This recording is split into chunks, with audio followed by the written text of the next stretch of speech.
Oh, Banza, Banza. Oh, Banza, Banza. Oh. Hey yo, une fois de plus, Revival Sound Remix, Banza Malalaka. En guise d'introduction, je vais rappeler un tout petit peu dans quel cadre Gazinet travaille et dans quel cadre s'inscrit donc ce protocole d'accord. Le partenariat public-privé qui a été créé entre l'État malgache et la SGS donc a pris le nom de Gazinet et a pour objectif la mobilisation de ressources technologiques, informatiques pour la modernisation et la facilitation des opérations de déploiement.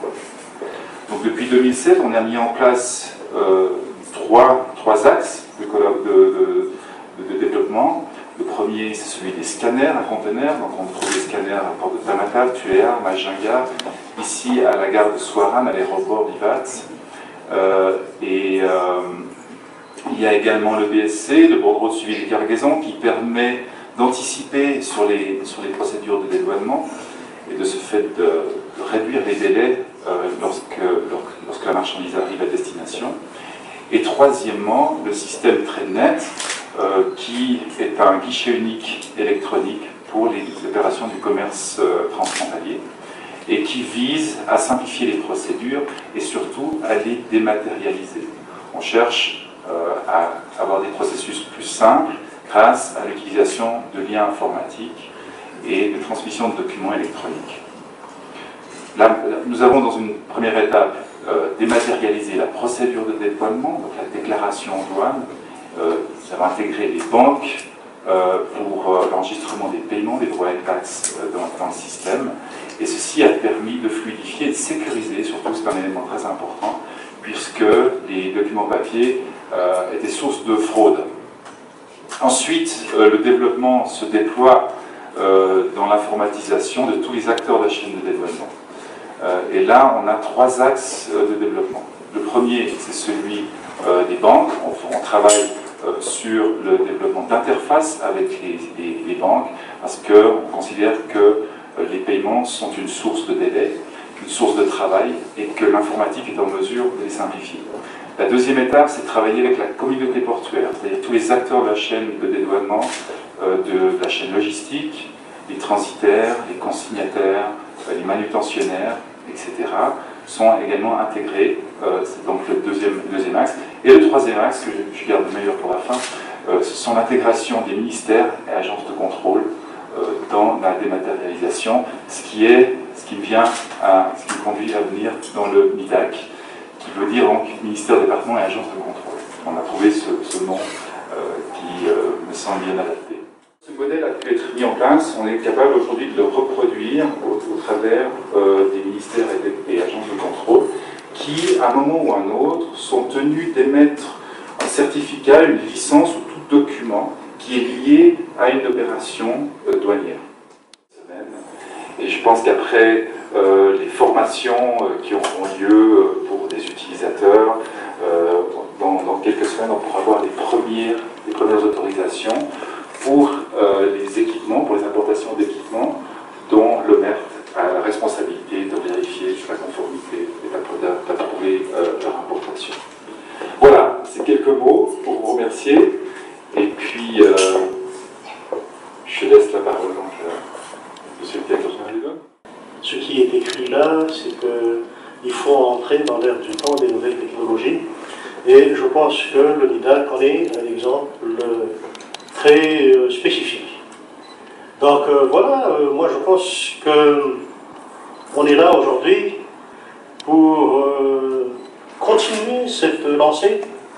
Effectivement, il y a encore beaucoup à faire, puisqu'il y a beaucoup de ministères et de départements qui devraient encore être reliés à l'administration douanière.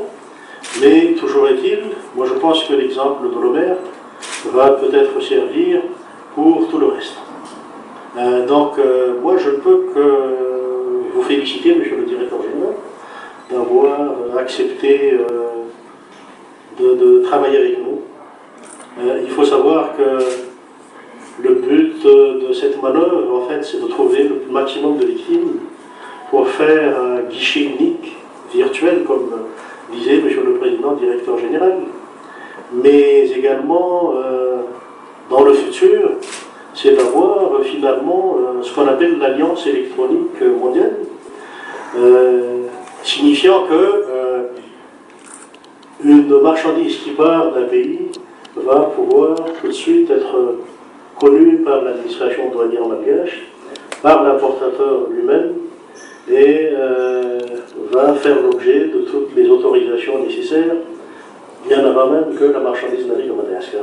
Donc, on ambitionne des choses très grandioses, mais il faut commencer par le commencement.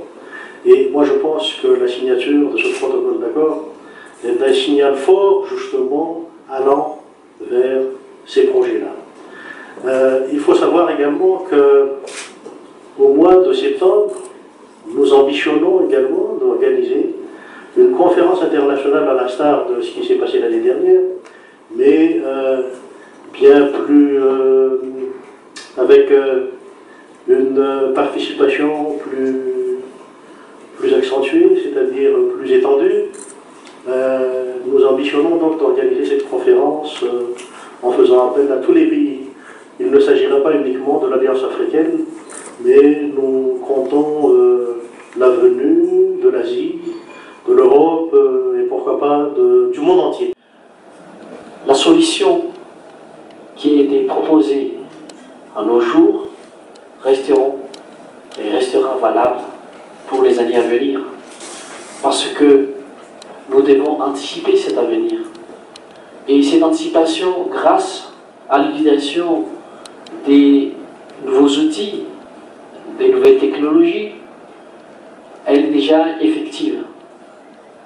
J'ai eu le bonheur de faire partie des convives de la communauté mondiale des douanes lorsque monsieur le secrétaire général de l'Organisation mondiale des douanes est arrivé à Madagascar. Et je tiens à remercier monsieur le directeur général de ne pas avoir oublié le maître parmi les acteurs qui ont marqué la célébration de la journée mondiale des douanes, à laquelle on a été conviés, on a été également primés par rapport à ce service exceptionnellement rendu, comme ça a été dit dans le certificat, et on tient à vous remercier. Merci beaucoup, monsieur le directeur général. Toute l'équipe de l'OMERT, la direction générale, est très reconnaissante par rapport à ce geste si fort et reconnaissant de votre part. Pour revenir un peu à ce projet de signature de protocole d'accord, nous pensons, comme disait M. le directeur général, nous pensons qu'il est grand temps, effectivement, d'utiliser tous les moyens modernes des nouvelles technologies pour faciliter la vie des usagers. Et MIDAC est une des solutions qui répond exactement à l'attente du pays pour alléger et surtout pour sécuriser, parce que les documents physiques, papier, qu'on a traditionnellement l'habitude de l'utiliser, est effectivement souvent source de fraude.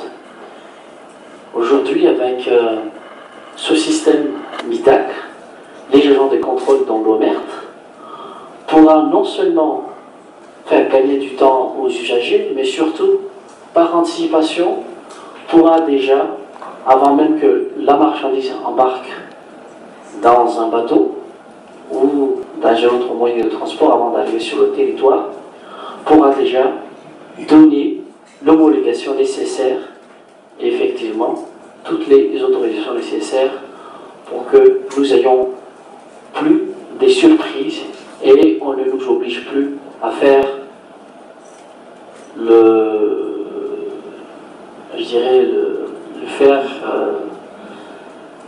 ce qui n'est pas sur-toi de la douane, c'est-à-dire nous mettre devant le fait accompli, parce que la marchandise est déjà là et il fallait passer à la régularisation du dédouanement. Donc Merci à Monsieur le Directeur Général des Douanes, merci à Monsieur le Président Directeur Général de la CINET d'avoir initié ce projet et d'avoir aidé la communauté des douanes à anticiper cet avenir. Mesdames et messieurs, merci.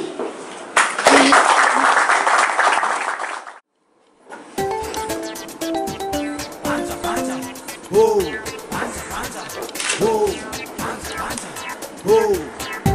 Hey yo, une fois de plus, Revival Sound Remix, Banza Malalaka, laissez la place. Oh yeah yeah, Banza Malalaka, Tana Sula, Kalegi Masake. Yes! Oh yeah yeah, Banza Malalaka, Fiti Stapa, Kalegi Masake. Mi bwa, ainga kuma, ainga koro, salana Roma nafsa yaro, nakarapuka na ipanzenge ya. Ainga kuma, ainga koro, salana Roma nafsa yaro, nakarapuka na ipanzenge ya. Original.